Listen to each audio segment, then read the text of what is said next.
50% overall from the field, but he was also 50% from threes. He's 5 of 10. I know you're out there. It's okay. Stand back there. No, more than likely, you're going to get that number 1 seed. And so I want Houston to be ranked at number 1 and 8. Welcome. We're right into it. Welcome to this edition of Let's Rage Coogs, presented by the Saxenian Family. With me, I, of course, am KG Kris Gardner of the Houston Roundball Review. With me is my man, Dunlap. How are you, my man? What's going on, brother? I'm doing well. How about yourself? Doing pretty well. We're going to talk about the Cougs' 4-point loss at Iowa State at Hilton Magic, 57-53. The Cougs' first loss this season, first loss in the Big 12. A lot of things. Well, let me just give my initial reaction. You got it.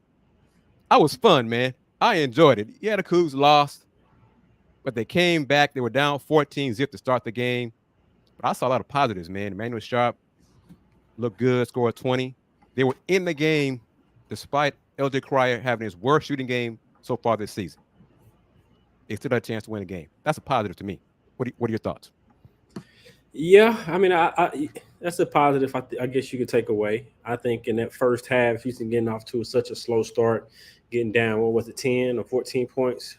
14, yeah, 14. Yeah, 14 to start the game on the road. That's something it's tough to bounce back from in a game. But like you said, Emmanuel really stepped up in that first half and really put the team on his back, started making buckets. And like I said last week, really kind of showing his scoring ability and being more than just a shooter. I mean, attacking closeouts, getting inside, getting to the free throw line, and knocking down big threes. I mean, that first half, he really played well. And then I think second half, as Jamal got going, he kind of, when the game got close, he started making some big plays. And so for overall, I mean, I'm not really disappointed in this loss. I'm disappointed in the start of the game. But I think overall, Houston, it's just a lot. It's a lot to Houston has a lot to improve on. Sure. And we expected that because of the non-conference schedule wasn't the toughest. But this is the Big 12, a road game, Big 12 first road game for nearly everyone except LJ Cryer. 12 turnovers in the first half, 8 in like the first 10 minutes. And some of them are like, what in the hell are y'all thinking? But they still clawed their way back into the game. They still had a chance in the game. They tied it up. I mean, it was just Cougar toughness. Jamal Shead did have 5 turnovers, but he still made a clutch basket to tie it. Juwan Roberts missed a putback layup. Were you surprised that Coach Sampson drew up that play for LJ Cryer despite his struggles in the game?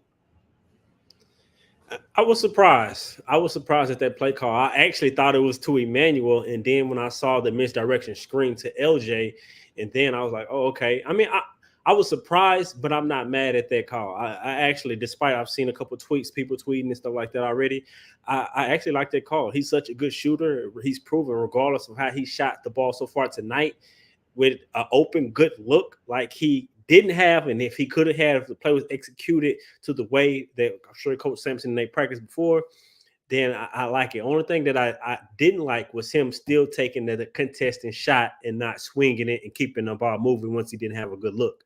But the play call itself, I liked it. But when you mentioned the turnovers was one un-Houston-like.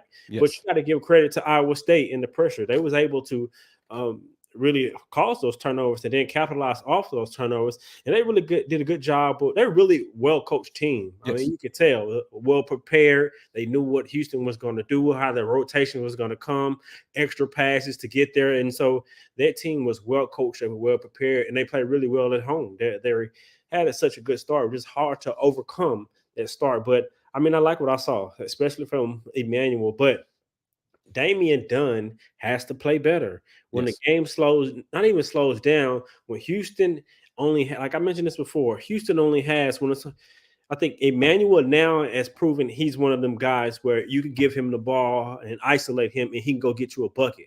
And from what I've seen, now I believe he's one of those players. So now it's really Jamal and Emmanuel. LJ, from what I've seen from him, he specializes in shooting. He's one of the most exceptional shooters that I've seen. He's a spot-up shooter, and he can get it off the dribble. But in regards to just isolation, breaking someone down and go getting a bucket, I haven't seen him to be that type of scorer. And when Houston and those drops on the floor, it got to be Jamal or it got to be Emmanuel.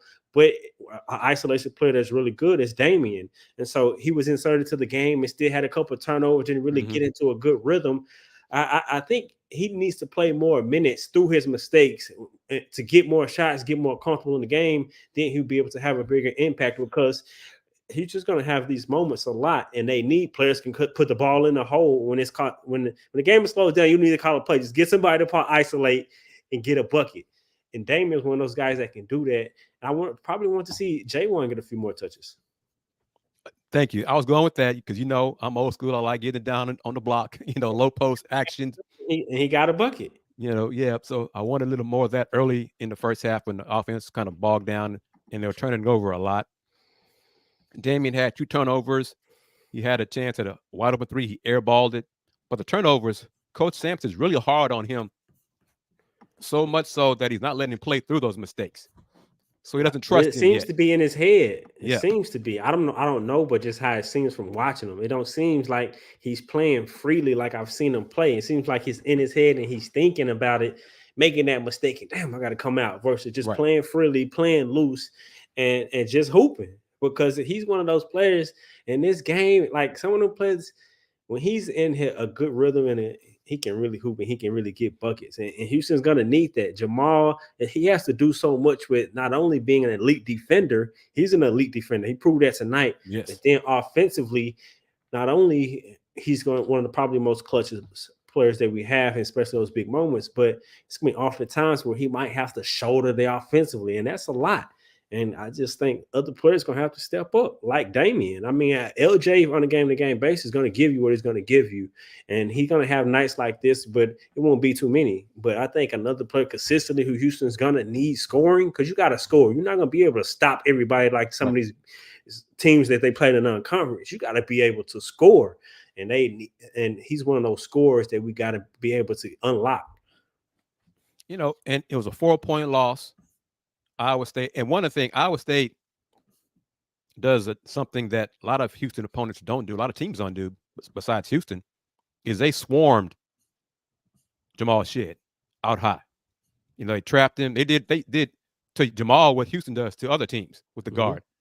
And it took the Cougars a while to adjust to that. Iowa State 17-6 points off turnovers. They won by 4. So they had 11-point advantage in the points off turnovers. A lot of that was first half mistakes. So they really capitalized on that. Let's see, first half, the number was 15-2 points off turnovers. So clearly the Cougs took a while to adjust to it. Iowa State's defense, 2 of the top defenses in college basketball we saw tonight. And I enjoyed it. It was like a rock fight. I enjoyed the physicality. The refs, for the most part, let them play through a lot of it. But Damian Dunn, I think Coach has to let Damian play through his mistakes to get a rhythm. He may disagree with that, but he's the coach. But we're talking about here on Let's Rage Coogs, presented by the Saxenian Family and Star Pizza. Damian, 2 turnovers, and you saw him after in a timeout. He got on him for like a shot he didn't like, a rush shot or a bad pass, something. Okay, Coach Sampson said in one of his immediate availabilities during the week that it's up to him and his staff to find out to where Damian wants the ball and make him put him in a position to succeed. And he said that, and I'm sure they're going to continue to do that. But I'm seeing the comments as well. They're asking for Ramon Walker. And I think even the minutes that I saw him, of course, defensively, he was able to hold his own. He was guarding a bigger player. But I think once he made a mistake, he got taken right out and didn't really get into play that much even after that. But he's another player who has the capabilities to be able to have an impact on the game. But seems like coaches has his rotation. He has his core players who he's gonna stick with it. But I mean, I think maybe just some of these he has to. And one of the comments, they say that he should have, when LJ was in a slump, he maybe should have played one of them other players. I mean, I just coaches trusting his players. I mean, showing that, on the road with that experience that he has in his resume, all it takes is one. He makes that shot. Who knows how it goes? That's why I'm not mad at this shot in the play call. Once he was contested, I would have preferred him to move the ball with the time that they had. But other than that, I mean, LJ, he just got to shoot better. I mean, he's the number one player on Houston. When you on the scouting report, they're coming in to stop LJ, Right. and it showed that tonight. And this is probably one of the things that he wants to work on, going to the next level. I mean, and Coach Sampson and staff can help him, do that on the offensive end. But I think just watching this game, Houston, I don't want to say they beat themselves because I want to give Iowa State all the credit that they deserve. Great home team, great defensive team. They play really well, and they're well coached. I love. You could just watch the game and could tell those players were prepared for what they saw. Right, and let me say this: Iowa State did not copy Houston defense. This is how they play defense. Yeah, they are one of the top defenses in the country because of how they trap and get after opponents. So if you're new to watching Iowa State, you saw an example of how they play. It's not like you're used to practicing against it, just like Houston. Yep. So that's why I enjoyed it. It was good. And all these things fans are talking about, this one I don't agree with at all, saying Damien's not a winner. I mean, come on now.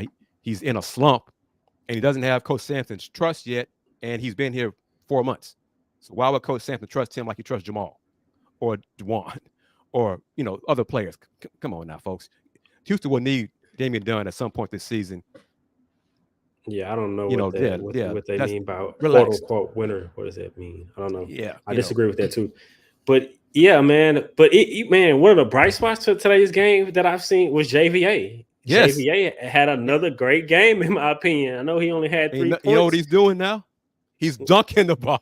Dunking the ball. He going up strong. Yep. And just defensive end, he's contesting shots, getting blocks, rebounding, and he looks really supreme athletic. And his length and the way he played today, I liked it. I think I don't want to say offensively, he could have given a little more, but I mean, I just love the way he played today. Offensively, defensively, he put together a good game. And all the folks who are not hyping up, but praising JoJo, he had 5 fouls. He picked up early fouls, got in foul trouble. His first road game in the Big 12. So he really like a freshman today. On the other end, props to Milan Momcilovic, because my man, that bucket he hit, that game winner, that's NBA.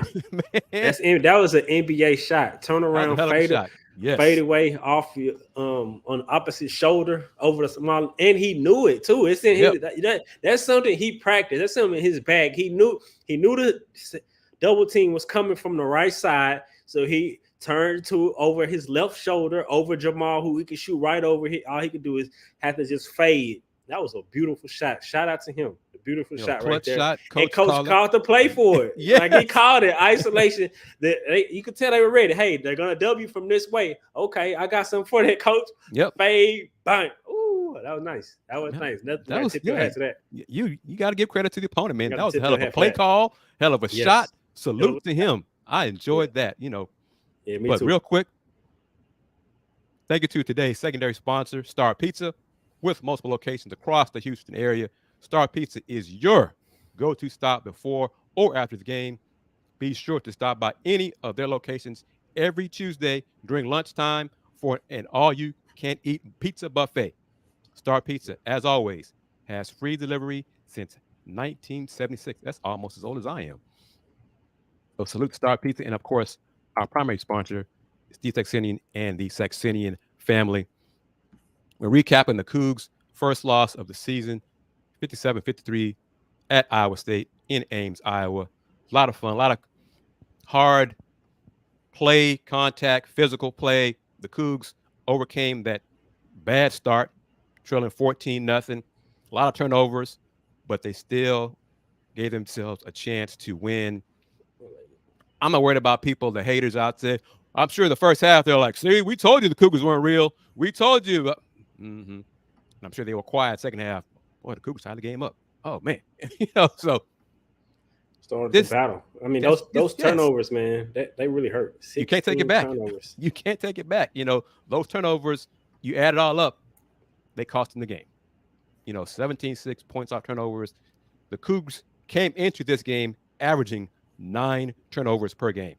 They had 12 at halftime. I'm sure Coach Sampson talked to them. Oh, man. I love being in the locker room at halftime. Emmanuel had 20 at halftime, didn't he? No, he had. Let me see what he had at halftime. 14. 14, I think. 14 and a half. Yeah. 14 at the half and 6 more. In No, the he only had half. 11. Had 11 at halftime. 3 for 6. Okay. Yeah. Yeah. Emmanuel, he came up big, especially after not shooting the ball well from last game, still having an impact on the game, and he stayed aggressive. I think he's really developing into a player. Now, the next evolution from his game is getting his handles even better to be able to really take somebody off the dribble without really needing a screen and being able to use his handle to get to the line, get to his spots, and create his own shot. Once he gets to that, he can get in that Rob Gray type of bag. But Emmanuel's promising. We got to get more from the bench. I mean, either with Damian, I know he didn't really have much minutes. He only played 10 minutes. Ramon played 8, and Malik he only played 5. And so it's if you don't produce and earn those more minutes, then you coming right out. But I think maybe in the night when LJ didn't have it, I know you want to trust. I can't question that because you ride in your shooter, you ride in your top dog on the nice. So, but yeah, it's just a tough one, man. It's a tough one. I mean, but it's Big 12 basketball. First game on the road, you get this is probably the best and the biggest crowd that Houston has seen.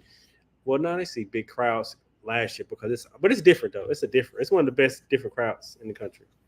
And this is Big 12 basketball, and their next game will be this Saturday in Fort Worth against TCU.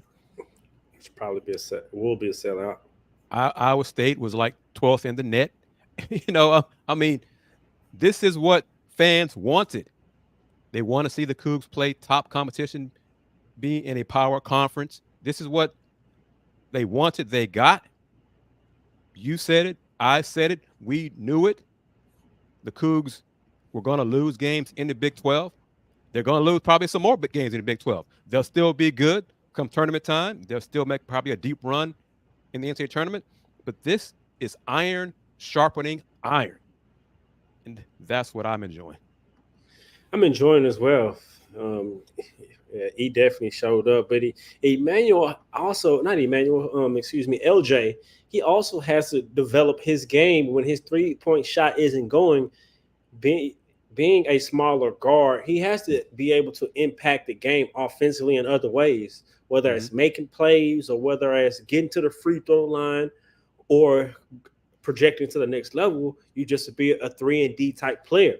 And because I'm watching him and I see some Kyle Lowry in him, but he still has to be able to develop more on ball and more playmaking as a guard. And that's something he said he wanted to work on coming to Houston. Right. And I think this was a perfect night for him to kind of put that on display and when his jumper isn't falling. And so early Coach Sampson had the ball in his hands to kind of ignite the offense. And so the defense would kind of give them a different look because they were expecting him to come off ball. And so, but this is just one game. I mean, not really piling on him because I still believe in him, just giving my observation of his game and what he can continue to work on as the season goes on. More to your point, LJ had 0 free throw attempts. Right. That's obviously that's not enough. Right. As great a free throw shooter as he is, he needs to find ways to get to the foul line. Yeah. Beating guy off the dribble. Heck, sometimes crash the boards, getting offensive rebound, pump fake, getting fouled like that. He had 3 turnovers, made 2 shots. This might be his worst game all season. And it's January 9th. I'm good with that. I'm okay with that. You could say, well, he's played in the Big 12 before. He should be used to it. Folks, he's not a robot. He's not a machine. I was just thinking that. He's going to have bad nights. He had a bad night right today. Dayon, I like saying this because I hope to speak it into existence. I'd rather him have a bad game today than a bad game April 8th. Right. Because that's the last game of the season. Right. So, hey, we're going to have bad games. He's going to have bad games. Well, and I know what you mean, but just to preface that, bad shooting games. Bad shooting games, yes. Don't allow a bad shooting game to make you have an overall bad game. Great point. Thank you. Because that's what we're saying, and I just want to make sure that people understand exactly what we're saying.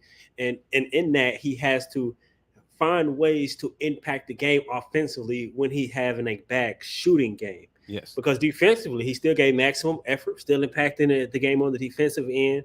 But like you said, being such a prolific scorer and shooter and an excellent free throw shooter, you got to find ways to, offensively, like Emmanuel has done and continue to develop, to get to the free throw line and find ways to it. So that's all I was saying. But other than that, he's a player that I'm glad is on our team. You know, I'm curious to hear Coach Sampson's post-game comments. I hope UH staff sends us clips. I'm not sure it'll be in time for us doing Let's Rage Coogs this evening. But the struggles, their turnovers, Elder Crier struggling, shooting, making shots. This team still was right there down the stretch on the road against a very good Iowa State team. That's a positive to me. I was thinking, you know, they may steal this game.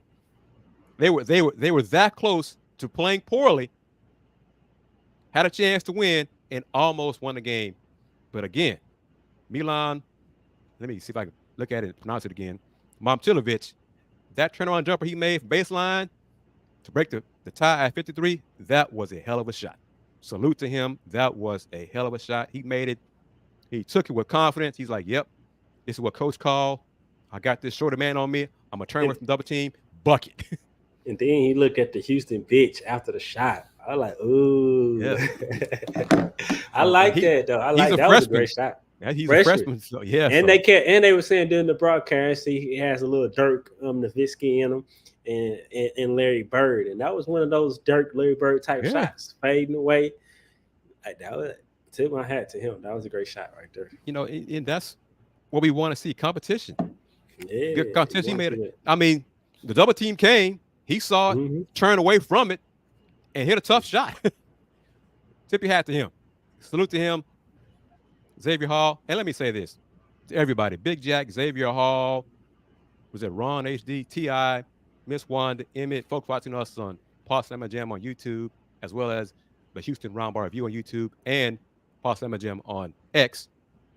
Thank you for your comments. Thank you for watching us. Thank you for watching the original Houston post-game show for men basketball and football. Let's Rage Cougs. It was the last shot where they're down 4. I'm not sure really what 10 seconds left. The game was over in my opinion. But hey, you know.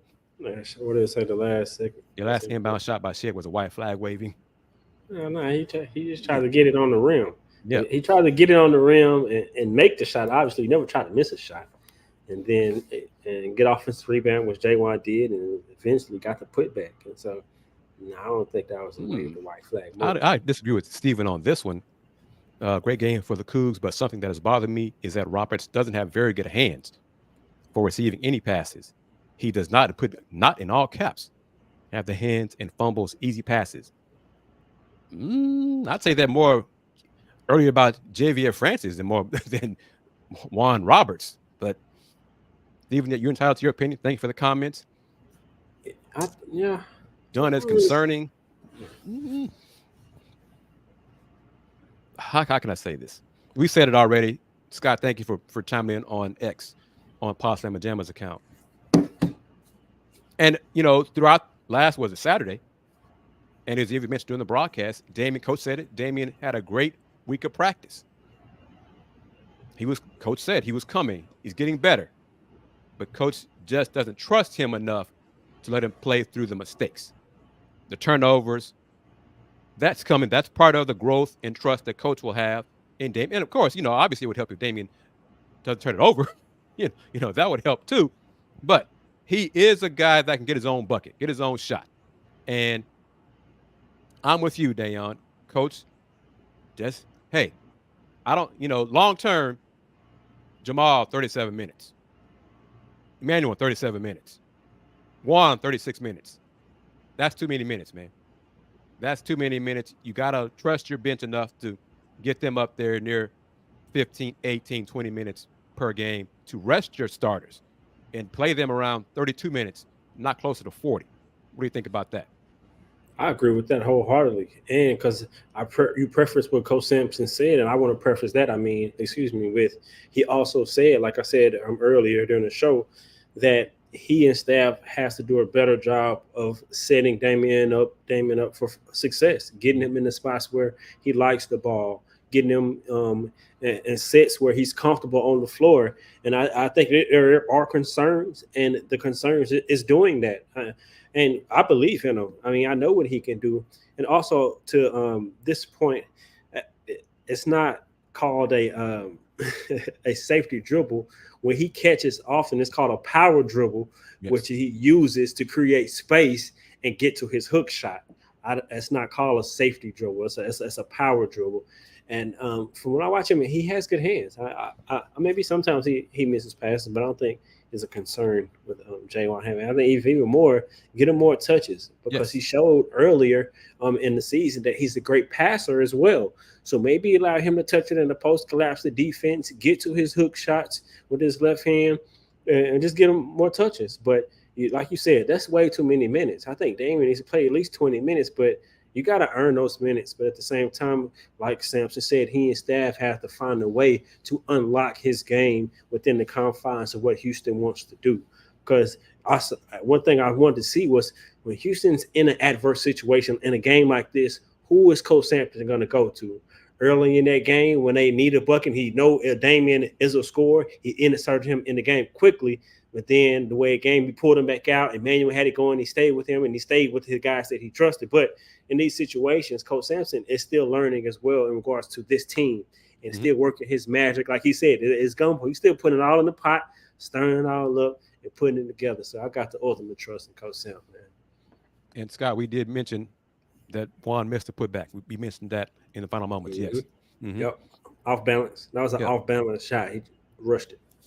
And is not a criticism, but a question. Is Sampson all defense and not much of an offensive play caller? Not at all. Oh, man. Not at all. He's just a supreme. He makes adjustments in the game. Yeah. Makes adjustments in the game, and also he's supreme coaching coming out after timeouts. With designs. He's just supreme in that, whether it's on the baseline, sideline, wherever. But no, I think his offense has evolved so much, especially coming back from the NBA.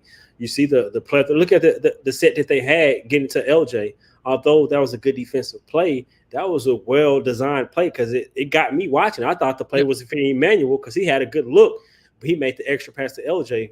But no, I think he's just as equal as an offensive mind. I think it sets the culture when you have everyone's coming into college as from high school as the man and they score X amount of points.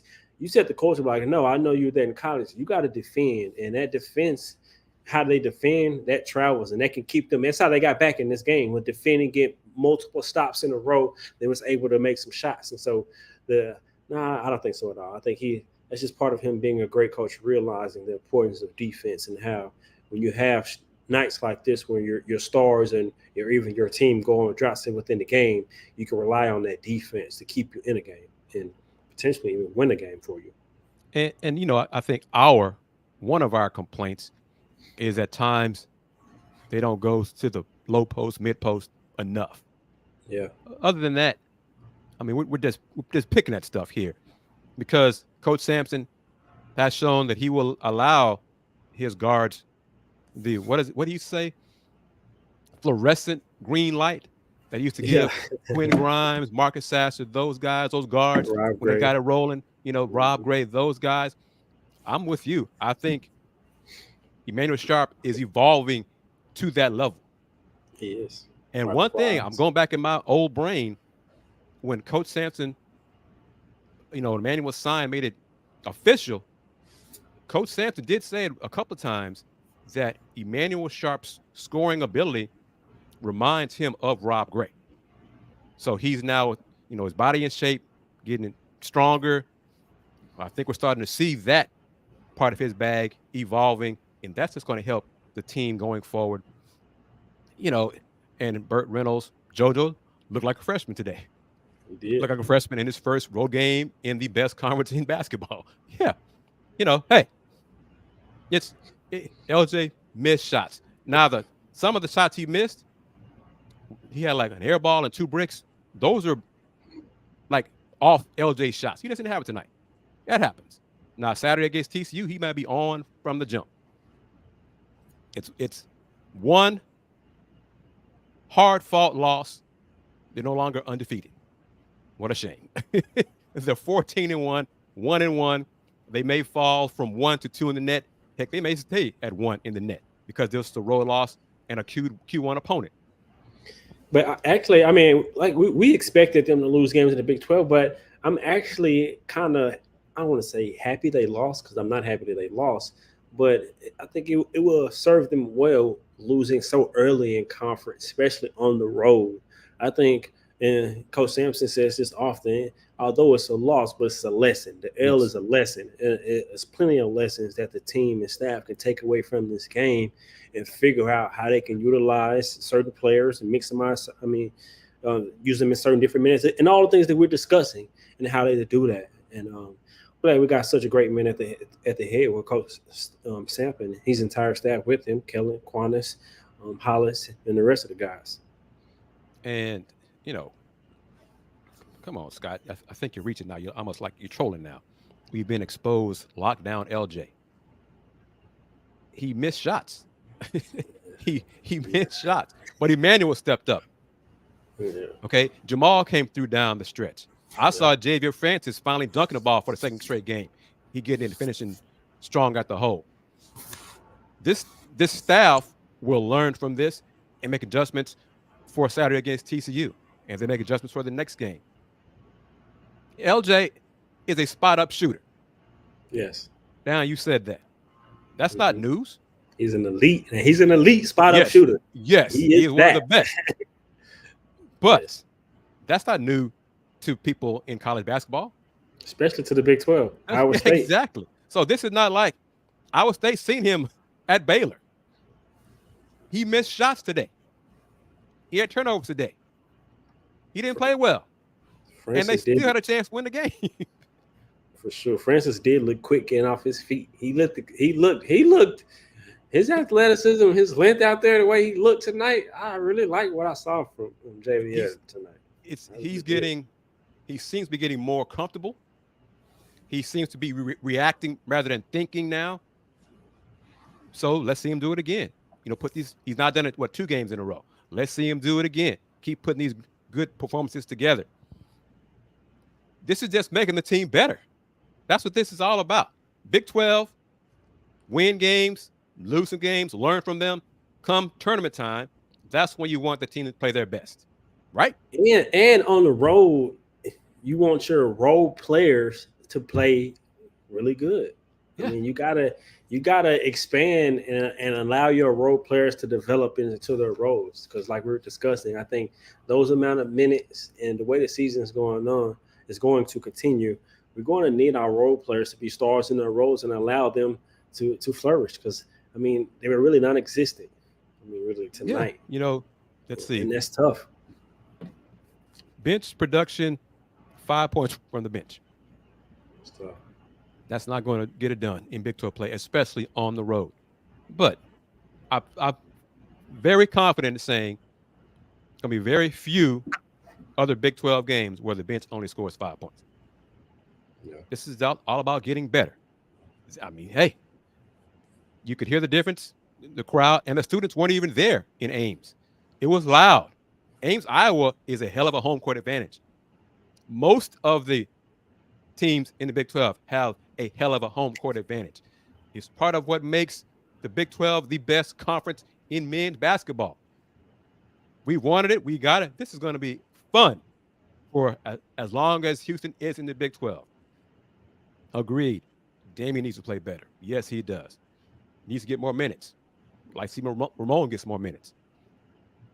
A lot of different things. JoJo. Battle foul trouble.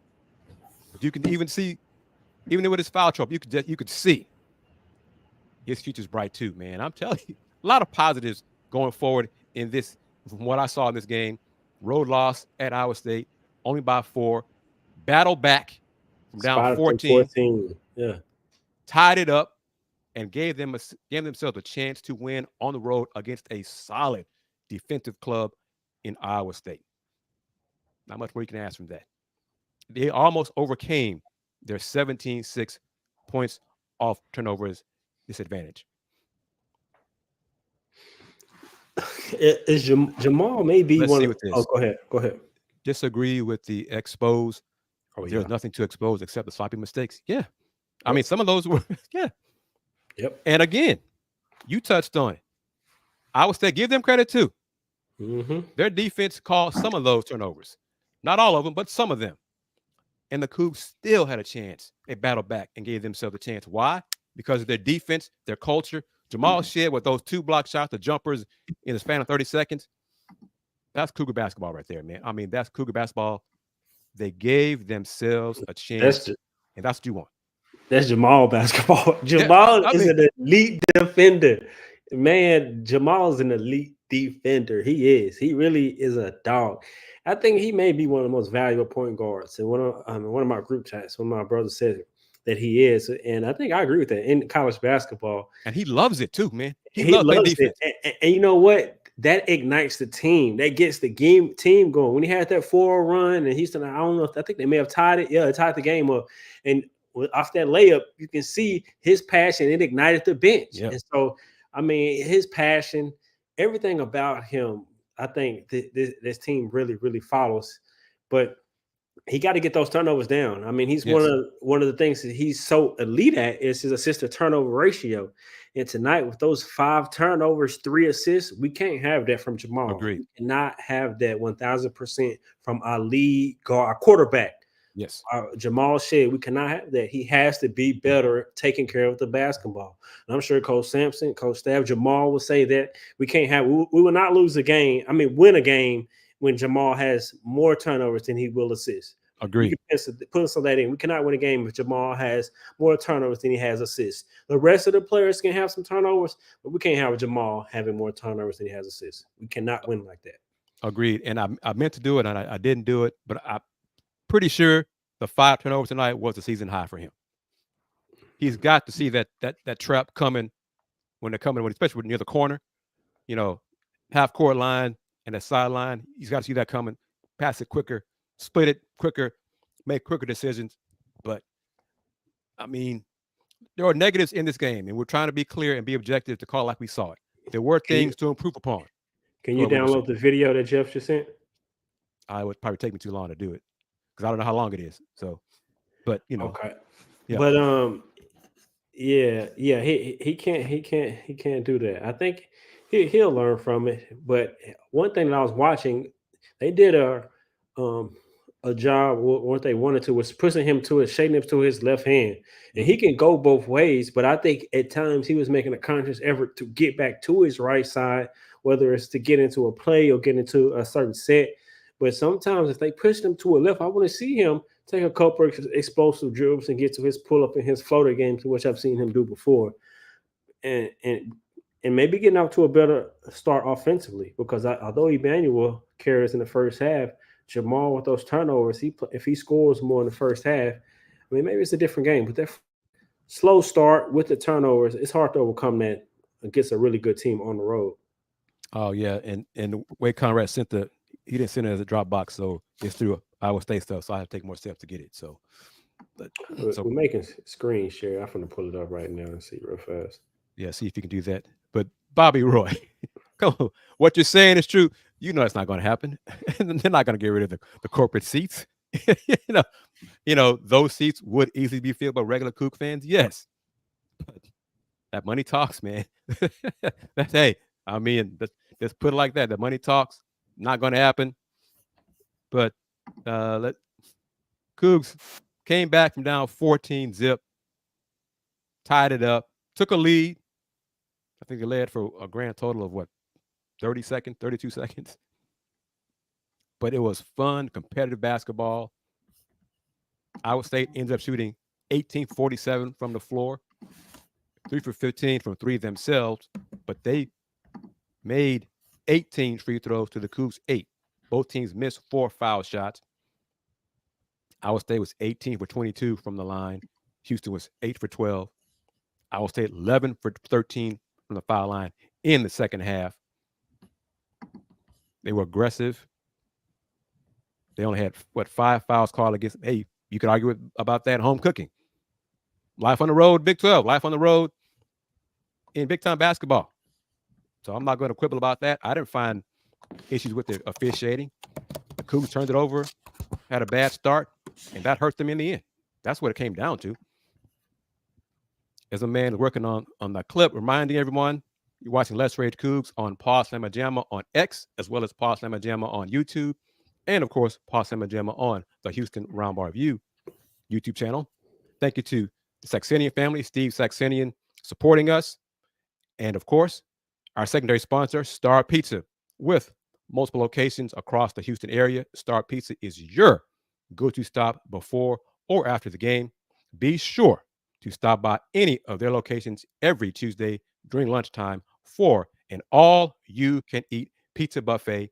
Star Pizza, as always, has free delivery since 1976. Oh, there you go. Yeah, to get it, I had to exit the screen to get back on. I think I got it right up No now. problem. Pull it right back up. You can make it work. Make it work, man. But agree. This comment right here. Great league. Love Big 12 basketball. Going to be a fun conference season. Yes. As fans of college basketball, this is what we want. This is what Cougs alums want. Cougs fans want. The competition is there. It's going to be like this nearly every game. Home games and road games. Iron sharpening iron. And see if I can pull this up while Zion's working on that. For folks who may not know, let's see. You got it? Yep, this is it All right right. here. All right, let's see. Go ahead. Do it again.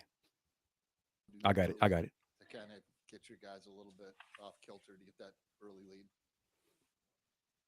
I don't know if it was much Iowa State. It was us. You know, we were just. I don't know what it was. I wish I did.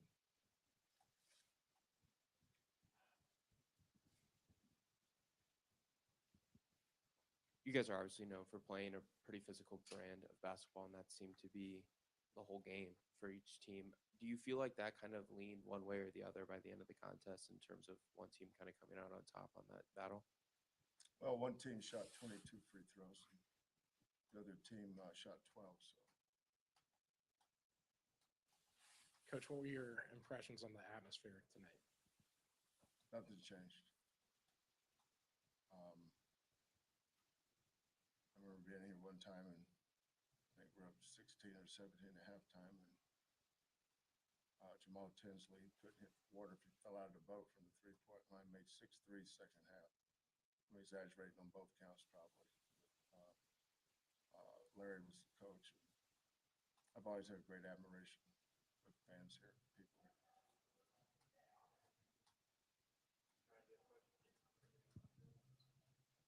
So when you had 12 turnovers in the first half, it was going too fast for them, or? No. We just kind of peed down our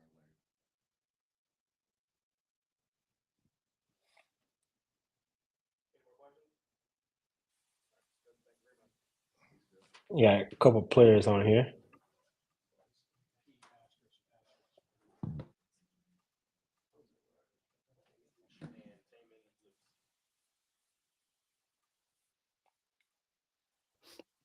I wanted the folks to hear Coach said we kind of peed down our leg.